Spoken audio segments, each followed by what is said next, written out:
Okay, today we're going to assemble a Vicehead Resinworks 1930s era box trailer kit. 30 BTN is our SKU for that.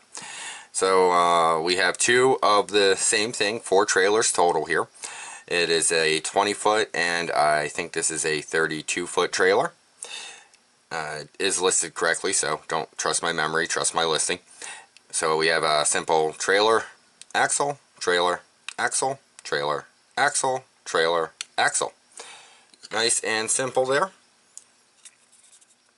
You can see there's some decent details on the back. We have a bumper, side steps, license plate area, and then our doors are fairly flat. This particular one, yes, it's a little warped there. That's because that's, you notice that's the size of my finger. So there are supports in here. I went and I put my finger in and pulled back and went, I warped it. So you can always just go ahead and kind of bend it back into shape. A little hot water will help you bend it into shape too if you need to. If you do have a little bit of warpage, or you are, a little bit handsy with it like I am. You also notice they all do have this pin here, which we use for our attachment to our tractors. So you don't actually have to glue it to the tractor. It's not a fixed in place item. You can freely move it around your layout as much as you want.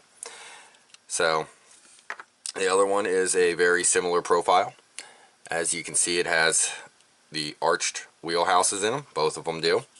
And that's what dictates the main visual difference between the 30 trailer and the normal round nose trailers we offer.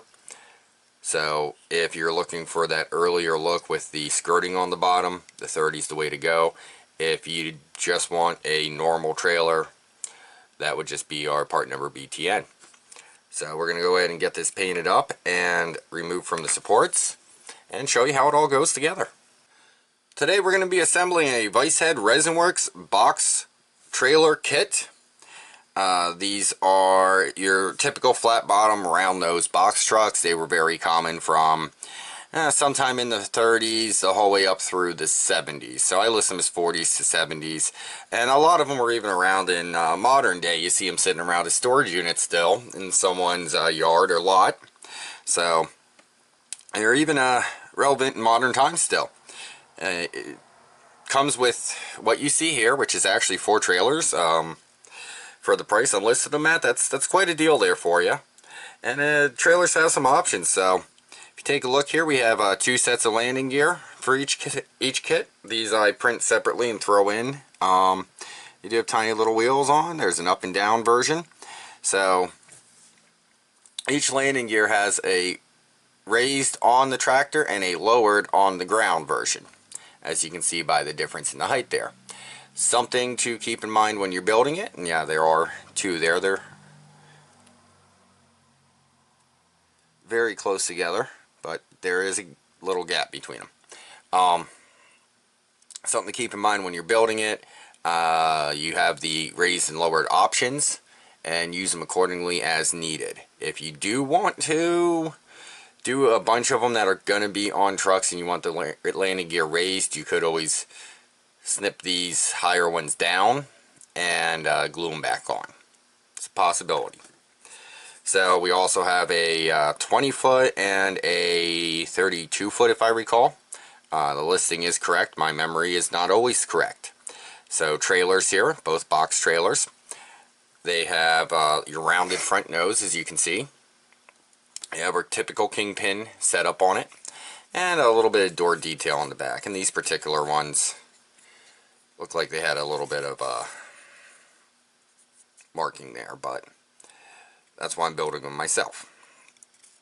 So they have doors on the back. They're not super detailed doors. If you want to go ahead and paint in those extra little details, you could easily do that, or you can just have it all one color. So we do have our chassis details here though. We have 2 single wheel and a dual wheel axle setup. So your dual wheel axle setup could work on the longer trailer. It would not commonly be used on the shorter trailer. So that being said, at least one of these single wheels would go on the shorter trailer, and then you have the 2 options for the longer trailer as you wish. However, it is your kit and your layout, and you're building it as you want, so combine things however you see fit. And then we have the same items duplicated over back here again, just to cover this other portion of the kit. Like I said, I added some more for a little better value for your dollar there. So we're going to go ahead and get these painted up, removed from the supports, and we'll show you how to put them together.